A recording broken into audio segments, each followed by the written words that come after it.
Hello everyone, आज हम लोग करने जा रहे हैं exercise 11.6 alcohol phenol and ethers का। क्वेश्चन 11.6 में पूछा गया है what do you mean by hydroboration oxidation reaction. Hydroboration oxidation reaction क्या होती है और हमें इसे इलस्ट्रेट करना है, एक्सप्लेन करना है विद एन एग्जाम्पल। तो एक एग्जाम्पल हम लोग लेंगे और उसके हिसाब से हम लोग एक्सप्लेन करेंगे कि हाइड्रोबोरेशन ऑक्सीडेशन रिएक्शन है क्या। सो जैसे कि आपको पता है, अगर मैं कोई एल्कीन ले लूँ, for example CH3 CH double bond CH2, simplest alkene ले ली मैंने। एल्कीन में वैसे ये भी ले सकता था, लेकिन इस केस में आपको पता नहीं चलेगा कि क्या हाइड्रोबोरेशन ऑक्सीडेशन रिएक्शन है। अब इसके अंदर हम लोग अगर H2 डालते हैं in the presence of H plus, H2SO4 के साथ में H2 डालते हैं हम लोग एल्कीन के अंदर, तो हमारा हो जाता है हाइड्रेशन, एडिशन ऑफ वाटर हो जाता है और रिएक्शन होती है मार्कोनिकॉफ रूल के हिसाब से।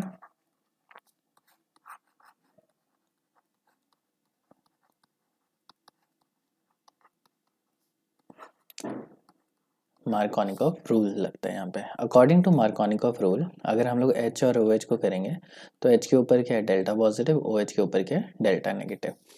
अब इसमें क्या होता है कि हाइड्रोजन जो होता है, जो पॉजिटिव पार्ट है, वो वहाँ लग जाता है जहाँ पे ऑलरेडी ज़्यादा हाइड्रोजन होते हैं, और OH जो होता है वो ऐड होता है वहाँ पे जहाँ पे हाइड्रोजन कम होते हैं। ये तो बस याद करने का तरीका है कि हाइड्रोजन वहाँ पे ऐड हो जाता है जहाँ पे ज़्यादा हाइड्रोजन है, बट एक्चुअली मार्कोनिकॉफ रूल क्या बोलता है कि हमारा जब एडिशन होगा वो इस तरीके से होता है कि कार्बोकेटायन एक ज़्यादा स्टेबल बन सके। सो हमें क्या याद रखना है कि स्टेबल कार्बोकेटायन जनरेट होना चाहिए। जैसे अगर मैं इसमें वाटर ऐड करता हूँ तो ये बना लेगा पहले H3O पॉजिटिव। कैसे बनेगा? H2 और H एक दूसरे के साथ रिएक्ट करेंगे और ये हाइड्रोनियम आयन है। अब ये जो डबल बॉन्ड है ये हाइड्रोजन एक्सेप्ट करेगा और ये बनेगा CH3 CH CH3 और यहाँ पे पॉजिटिव, और ये एक स्टेबल कार्बोकेटायन है। स्टेबल किसके कंपैरिजन में? इसके कंपैरिजन में। या तो हाइड्रोजन यहाँ पे ऐड हो सकता है या यहाँ पे ऐड हो सकता है, और दो ऑप्शन मिलते हैं, या तो सेकेंडरी बनेगा या प्राइमरी, और हमें पता है सेकेंडरी कार्बोकेटायन ज़्यादा स्टेबल होता है इसके कंपेयर टू प्राइमरी कार्बोकेटायन। सो इस हिसाब से हमेशा हाइड्रोजन वहाँ लगता है जहाँ पे हाइड्रोजन ऑलरेडी ज़्यादा है, क्योंकि उसके ऊपर एल्काइल ग्रुप कम है ना। ये तो हमारी क्या है, मार्कोनिकॉफ रूल के हिसाब से रिएक्शन हो रही है। लेकिन जो हाइड्रोबोरेशन ऑक्सीडेशन होता है ना, वो भी इसी तरीके की रिएक्शन होती है। एडिशन वाटर का ही होता है, लेकिन होता है किस तरीके से? एंटी मार्कोनिकॉफ तरीके से होता है। इसमें डाला जाता है B2H6 डाइबोरेन, या समटाइम्स आप इसको BH3 होल ट्वाइस भी लिख सकते हैं। तो पहले स्टेप में क्या होता है? हाइड्रोबोरेशन। हाइड्रोबोरेशन का मतलब क्या है? एक हाइड्रोजन ऐड हो रहा है और एक बोरॉन ऐड हो रहा है। सो इस रिएक्शन को हम लोग क्या बोलेंगे? हाइड्रोबोरेशन। तो फर्स्ट स्टेप में हाइड्रोबोरेशन होता है और सेकेंड स्टेप में हम लेते हैं ऑक्सीडेशन, इसको ऑक्सीडाइज कर देते हैं और हमारा क्या बनता है? एल्कोहल बन जाता है, और इस तरीका का एल्कोहल बनता है। अगर आप ऊपर वाले से कंपेयर करोगे तो आपको ये डेफिनेटली पता चल रहा है कि इसमें हाइड्रोजन कहाँ पे ऐड हुआ है? वहाँ पे ऐड हुआ है जहाँ पे हाइड्रोजन ऑलरेडी ज़्यादा थे, लेकिन यहाँ पे एडिशन वाटर का हुआ है, H पॉजिटिव OH नेगेटिव। लेकिन किस तरीके से हुआ है कि OH लगा है इधर और हाइड्रोजन गया है जहाँ पे हाइड्रोजन कंपैरेटिवली कम थे। तो ये मार्कोनिकॉफ के उल्टा हुआ है, तो इसको हम समटाइम्स बोलते हैं कि एडिशन हो रहा है एंटी मार्कोनिकॉफ्स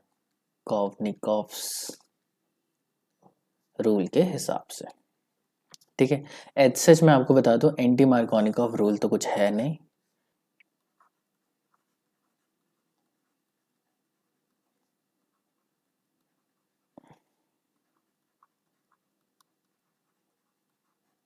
सो यहाँ पे जो एडिशन होता है वो एंटी मार्कोनिकॉफ मैनर के हिसाब से होता है। लेकिन आपको ये बात ध्यान रखनी है कि प्रोडक्ट हमें कैसा लग रहा है? एंटी मार्कोनिकॉफ की तरीके से लग रहा है, लेकिन रिएक्शन होती मार्कोनिकॉफ है। एक थोड़ा सा टेक्निकल टर्म है जो आपको इस पॉइंट पे समझ में नहीं आएगा। एडिशन वैसे ही हो रहा है, रिएक्शन वैसे ही जा रही है जिसमें एक स्टेबल कार्बोकेटायन बन रहा है। अब इस रिएक्शन को हम लोग डिटेल में देखते हैं। तो फर्स्ट स्टेप हमारा है CH3 CH double bond CH2। इसमें हम लोग डालेंगे डाइबोरेन। ठीक है, इसको आप BH3 होल ट्वाइस से लिखो फॉर द टाइमिंग, इसको सिंप्लीफाई करने के लिए। तो इसमें क्या होगा कि हमारे पास BH3 है, BH3 ऐसे होता है। तो इसमें क्या होगा, हाइड्रोजन एक जगह पे ऐड हो जाएगा और BH3 BH2 एक जगह पे ऐड हो जाएगा। अब कौन किस जगह पे होगा वो डिपेंड करेगा कि स्टेबल कार्बोकेटाइन कैसे बनता है। अब यहाँ पे क्या है कि हाइड्रोजन और बोरॉन में से हाइड्रोजन ज़्यादा इलेक्ट्रोनेगेटिव है, तो हाइड्रोजन के पास आएगा डेल्टा नेगेटिव और बोरॉन के पास आएगा डेल्टा पॉजिटिव। सो अब क्या होगा, ये जो डबल बॉन्ड है ये अटैक करेगा बोरॉन पे, तो दो प्रोडक्ट बन सकते हैं हमारे। एक प्रोडक्ट हमारा ये बन सकता है प्लस एक प्रोडक्ट हमारा बन सकता है BH2, ये प्रोडक्ट बन सकता है। अब इन दोनों में से स्टेबल कौन सा है, ये वाला जो है ना वो कम स्टेबल है और ये वाला ज़्यादा स्टेबल है, तो ये हमेशा ये ही बनता है, ये ही हमारा मेजर होता है। क्यों मेजर होता है कि अगर यहाँ पे आप कंसिडर करो दो तरीके से, जब भी अटैक होगा तो ये CH3CH, अगर ये इधर अटैक कर गया तो यहाँ पे एक पॉजिटिव आएगा और यहाँ पे आएगा CH2BH2, यही आना चाहिए। तो मान लेते हैं BH3, तो पॉजिटिव यहाँ पे आ गया, ये कौन सा सेकेंडरी कार्बोकेटाइन। या फिर रिएक्शन में ये तो A हो गया, या तो रिएक्शन में ऐसा हो सकता है कि ये CH3CH BH2 बन जाए और यहाँ पे सॉरी BH3 बन जाए और यहाँ पे CH2 पॉजिटिव आ जाए। सो एक सेकेंडरी बन रहा है एक प्राइमरी, और कौन सा ज़्यादा स्टेबल है, ऑब्वियसली सेकेंडरी ज़्यादा स्टेबल है, तो यही बनता है। ठीक है, सो यहाँ पे BH3 क्या होता है, BH3 हमेशा टर्मिनल पे लग जाएगा और CH कहाँ लग जाएगा, हाइड्रोजन लग जाएगा बीच वाली कार्बन पे। ठीक है, तो मैं इसको फिर से लिख देता हूँ। सो हमारे ये प्रोडक्ट बना। अब ये जो प्रोडक्ट है ना ये 3 बार बनता है, फिर से एक और आएगा एल्कीन, तो वही यहाँ पे बोरॉन और हाइड्रोजन है, तो ये फिर से बनेगा CH3 CH2 CH2 B CH2 CH2 CH3 और एक हाइड्रोजन रह जाएगा। फिर एक बार रिएक्शन और होगी CH3 CH double bond CH2 और वैसे ही एडिशन हो जाएगा। अब मैं इसको थ्राइस लिख देता हूँ।